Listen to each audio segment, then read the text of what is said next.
Doctor صاحب کیا جلسوں میں عوام کی تعداد کو انتخابات میں ان کی رائے جاننے کا پیمانہ سمجھا جا سکتا ہے؟ میرا خیال ہے ایسا ممکن نہیں ہے. جلسے کا ڈائنامکس کچھ اور ہوتا ہے، اور ویسے بھی آج کل اکثر سب میں تو نہیں، بہت سے جلسوں کے بعد کھانا تقسیم ہوتا ہے. اچھا، تو بات یہ ہے کہ ڈائنامکس اس لیے مختلف ہوتا ہے کہ جلسے میں تو آپ ہر جگہ سے بندوں کو لا سکتے ہیں. جو ووٹ پڑتا ہے وہ کانسٹیچوئنسی بیسڈ ہوتا ہے، یعنی یہ جو سارے لوگ ہیں پتہ نہیں کتنی کانسٹیچوئنسیز کے اندر ڈسٹریبیوٹ ہو جاتے ہیں، اپنے اپنے حلقے میں جا کے ووٹ دیتے ہیں. تو لہٰذا یہاں کا مجمع حلقوں میں مجمع نہیں بنتا، اس کے اور فیکٹرز بھی ہوتے ہیں. اس میں کہ لوکل کینڈیڈیٹ کیا ہے، اس کی موبلائزیشن کیا ہے. اور جلسے تو لوگ اٹینڈ کرتے ہیں میلے کو اٹینڈ کرنے کے لیے، ایک دوسرے کا ساتھ دینے کے لیے بھی کرتے ہیں. ہاں پارٹی لائل بھی ہوتے ہیں، اس کے اندر ایسی بات نہیں ہے. اس سے یہ تو ہوا ہے کہ اب ہم اس لاسٹ ویک میں یہ ایکٹیویٹی دیکھ رہے ہیں. لیڈرشپ کے لیول پہ تو ایکٹیویٹی ہمیں نظر آ رہی ہے. اخبارات میں بھی اب ایڈ آنے لگ گئے ہیں، ٹی وی پہ بھی ہم ایڈ دیکھ رہے ہیں جو کہ پہلے غائب تھے. لیکن اب بھی جو محلے کی لیول پہ سیاست ہے، محلے کی لیول پہ جو الیکٹرول ایکٹیویٹی ہوا کرتی ہے، پارٹی کے آفیسز ہیں، وہاں لوگ بیٹھے ہوئے ہیں، چائے چل رہی ہے، گفتگو چل رہی ہے، موٹر سائیکل میں بھاگ دوڑ ہو رہی ہے، ڈور ٹو ڈور جا رہے ہیں. یہ ایکٹیویٹی اب بھی کم ہے. یعنی اگر آپ 2018 یا 2013 سے کمپیئر کریں تو یہ چیز آپ کو جو ہے وہ نظر نہیں آتی اس کے اندر. اور یہ ضرور ہے کہ لیڈرشپ کے لیول پہ ہے، لیکن لیڈرشپ کے لیول وہ ایسے وعدے کر رہے ہیں جو ریئلائز نہیں ہو سکتے. دیکھیے آپ جو وعدے کر رہے ہیں اس کے لیے ریسورسز آپ کے پاس کہاں سے آئیں گے؟ پاکستان کی نہ دیکھیے ایگریکلچر آپ کا ڈاؤن، آپ کی انڈسٹری آپ کی ڈاؤن ہے. یہی دو سورسز ہیں نا جو ڈومیسٹک سورسز آپ کے اکانومی کے بن سکتے ہیں. اچھا، اس کے علاوہ اور آپ قرضوں پہ رہتے ہیں جی، تو قرضوں پہ رہ کے تو آپ بجلی کی قیمت کم نہیں کر سکتے، آپ اور چیزوں کی قیمتیں کم نہیں جو کر سکتے. لہٰذا عوام کو ریلیف دینا وہ اتنا آسان کام نہیں ہوگا نئی حکومت کے لیے، کیونکہ آپ یہ ریسورسز کی تو بات کر نہیں رہے. تو میرے نزدیک تقریروں میں غیر حقیقت پسندانہ وعدے کیے جا رہے ہیں، اور اس کا اینٹی کلائمیکس ہوگا. بہت سے لوگ تو اب بھی یقین نہیں کرتے. بہت سے لوگ تو جب میں بات کرتا ہوں، عام آدمی جو ہوتا ہے، غریب آدمی جو کہتا ہے جی ہماری طرف سے کوئی آئے، ہم تو جس طرح خراب ہو رہے ہیں ہم تو اسی طرح خراب ہوتے رہیں گے، جو کہ صحیح بات ہے. کسی کو بھی اس لیے کہ آپ مجھے یہ بتائیے نا، تعلیم اور ہیلتھ کیئر پہ کیا فارمولہ آپ کے پاس ہے؟ ریسورسز آپ کہاں سے لائیں گے جو ان چیزوں کے لیے؟ اتنے تو ٹیکس لگے ہوئے ہیں. یہ کہتے ہیں جی ٹیکس والوں کی تعداد کم ہے، وہ انکم ٹیکس والوں کی تعداد کم ہے. ورنہ آپ جو ذرا سی چیز لیں، چائے لیں یا ماچس خریدیں، اس میں بھی آپ کو ٹیکس دینا پڑتا ہے. یہ سارے چیلنجز ہیں جو آنے والی حکومت کو سامنا کرنا پڑے گا. ڈاکٹر صاحب، ووٹر لسٹوں میں تبدیلی اور یہ جو پولنگ سٹیشنز کے تبدیل ہونے کی شکایات ہم ہر انتخابات میں دیکھتے ہیں، کیوں اس طرح کے رد و بدل کیے جاتے ہیں اور کیا مقاصد ہوتے ہیں جنہیں اچیو کرنا ہوتا ہے؟ دیکھیے یہ پہلے بھی شکایتیں رہی ہیں، پہلی دفعہ نہیں ہیں. یہ ہم نے پچھلے الیکشنوں میں بھی دیکھا ہے کہ کسی ایک ہی فیملی ہوگی، دو کے ووٹ ایک جگہ ہوں گے، باقیوں کے ووٹ کہیں اور ہوں گے. یہ میرا خیال ہے بیسک ذمہ داری تو الیکشن کمیشن کی ہوتی ہے. دیکھیے تھیوریٹیکل لیول پہ ہر چیز طے ہوئی بھی ہے کہ آپ کا جو شناختی کارڈ ہے، جو اگر اسے آپ چینج نہیں کر رہے تو جو پرماننٹ ایڈریس ہے اس پہ آپ کا ووٹ رجسٹر ہوگا. پھر کس پولنگ سٹیشن سے آپ کو لنک کرنا ہے یہ کام بھی الیکشن کمیشن کرتا ہے، اور اس میں جا کے یہ اس قسم کے گڑبڑ کر دیتے ہیں. تو اس سے ہوتا یہ ہے کہ لوگوں کو لوکیٹ کرنا مشکل ہو جاتا ہے کہ آپ نے ووٹ کہاں ڈالنا ہے. ورنہ جہاں پہ فیئرنیس اور آنیسٹی ایک سٹینڈرڈ ہوتا ہے، وہاں پہ عام طور پہ لوگوں کو پتہ ہوتا ہے کہ سال ہر سال سے میرا ووٹ جو اس پرائمری اسکول میں ہوتا ہے، پتہ لگتا ہے کہ وہ پرائمری اسکول اگر ہے تو اسی میں ووٹ اس کا بندے کا پڑے گا، جب تک کہ وہ اپنے ایڈریس کو چینج نہیں کروا لیتا. لیکن ہمارے ہاں اس قسم کا کام جو ہے وہ کیا جاتا ہے بعض دفعہ پرپزلی. مثلا اس صورت میں اس طرح بھی ہوتا ہے کہ بعض دفعہ جو انفلوئنشل کینڈیڈیٹس ہوتے ہیں وہ بھی مینوپولیٹ کرتے ہیں اپنی کانسٹیچوئنسی کے ووٹ کو، جن کا اندازہ ہو کہ ووٹ ادھر سے ادھر ہوگا، اس کے ووٹ کو سپلٹ کروا دیں گے کہ کوئی اس ادھر ڈال دیں گے، کوئی اس کو ادھر ڈال دیں گے. تو میرا خیال یہ ہے کہ ان چیزوں کی طرف توجہ دینے کی ضرورت ہے. تو سوال یہ پیدا ہوتا ہے، وہ کہتے ہیں جی وہ ایک ڈیٹ ہوتی ہے جس ڈیٹ تک آپ کر سکتے ہیں، لیکن جہاں ووٹ آپ نے ڈالنا ہے وہ تو آخر میں آ کے ڈیسائیڈ ہوتا ہے.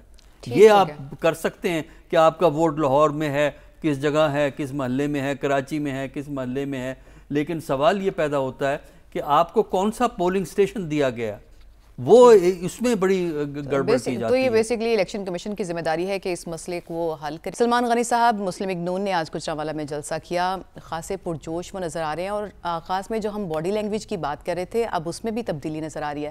آپ کو کیا وجوہات لگتی ہیں جو اعتماد ان میں آ رہا ہے اس کی؟ دیکھیں، ایک بات تو آج سے کچھ روز پہلے تک ہم یہ سمجھ رہے تھے کہ جو سیاسی اور انتخابی میدان میں گہما گہمی ہے وہ طاری نہیں ہو پا رہی، انتخابی ماحول نہیں بن پا رہا۔ ایک بات تو بڑی کلیئر ہے کہ یہ پاکستان کی پولیٹیکل لیڈرشپ کی کوششوں سے، کاوشوں سے وہ انتخابی ماحول بن گیا ہے۔ آپ نے سندھ اور پنجاب کا تو ذکر کر دیا۔ نواز شریف صاحب اور بلاول بھٹو زرداری صاحب پرسوں جب دہشت گردی کی وارداتیں ہو رہی تھیں اس وقت نواز شریف صاحب سوات میں جلسہ کر رہے تھے اور بلاول بھٹو زرداری صاحب بلوچستان کے ایک علاقے میں بڑا جلسہ انہوں نے کیا ہے۔ گوجرانوالے کے جلسے کی بات کی ہے۔ دیکھیں، میں یہاں پر ہمیشہ سے کہتا رہا کہ جی مسلم لیگ نون میں نون جو ہے وہ نواز شریف کی ہے، نواز شریف کی مقبولیت ہے، اور آپ کسی بندے کے خیالات اور نظریات اور جذبات اور احساسات کو حالات کے ساتھ تبدیل نہیں کر سکتے۔ جب وہ پاکستان آمد ہوئی ان کی تو کہا گیا جی کہ وہ مفاہمتی سیاست کے قائل ہے، وہ مفاہمت کی بات کریں گے، 2017 کی اب بات نہیں ہوگی۔ وہ اپنی تقریر کرتے ہی 2017 سے، اور بات ہے کہ ان کے پاس کہنے کے لیے بہت کچھ ہے۔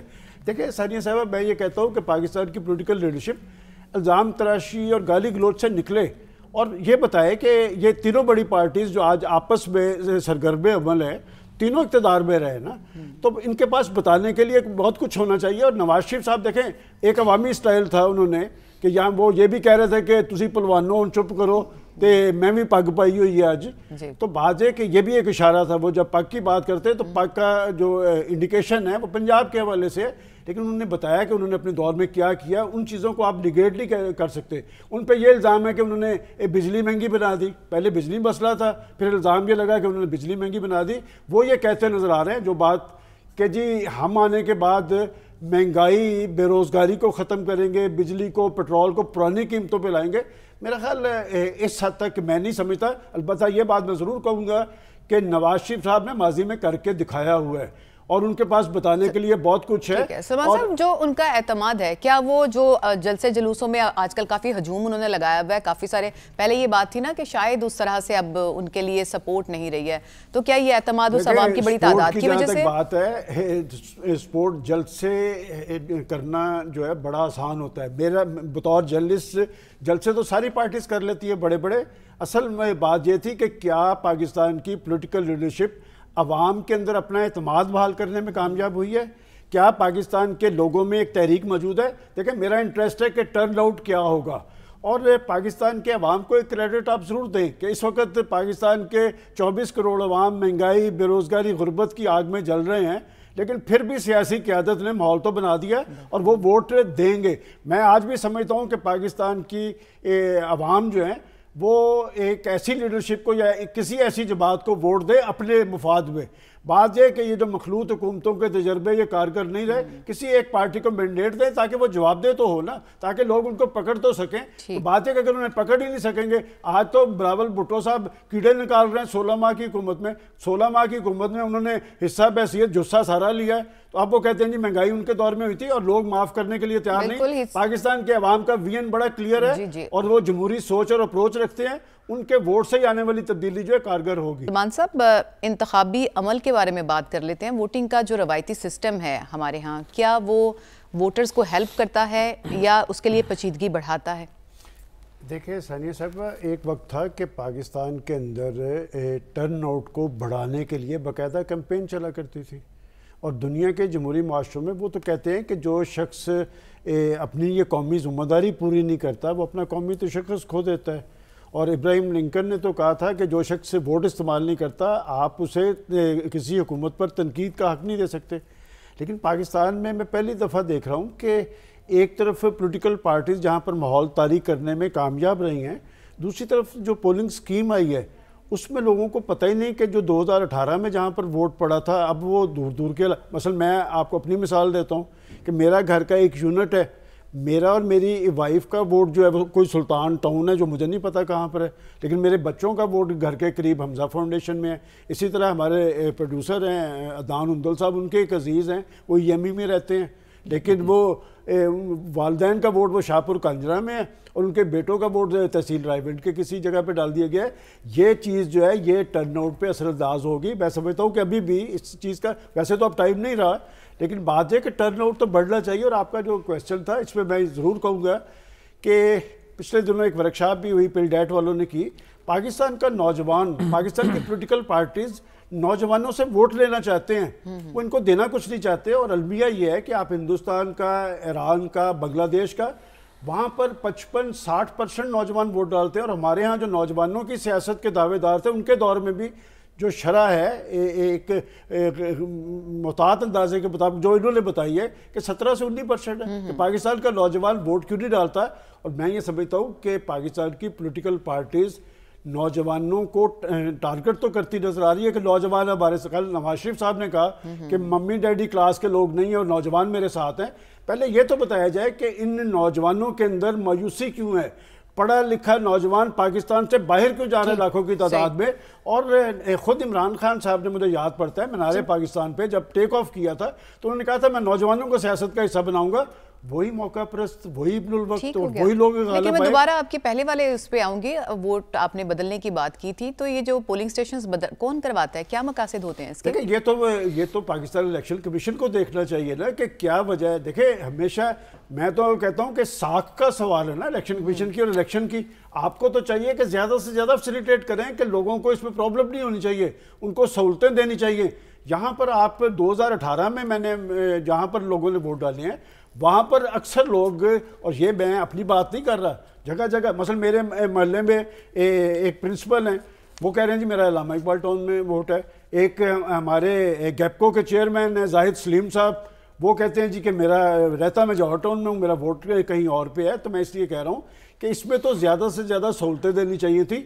اور یہ جو جتنا زیادہ ووٹ پڑے گا نا اس میں پریشان ہونے کی ضرورت نہیں ہے. نوجوانوں کو میں سمجھتا ہوں اپریشیٹ کرنا چاہیے. نوجوانوں کے بنیاد پر آنے والی تبدیلی جو ہوگی وہ بڑی مؤثر تبدیلی ہوگی، بڑی پازیٹیو ہوگی. ٹھیک ہو گیا، روک آپ کسی کو نہیں سکیں گے. ایک بات جو پلس پوائنٹ ہے کہ یہاں پر بڑے سارے تحفظات ہیں، خطرات ہیں، خدشات ہیں. عام آدمی جب ووٹ ڈالنے جائے گا اسے کوئی نہیں روک پائے گا. انہیں ووٹ ڈالنے کے لیے جانا چاہیے. اور 8 فروری پاکستان کے جمہوری، سیاسی اور معاشی مستقبل کے حوالے سے بڑا امپورٹنٹ ہے.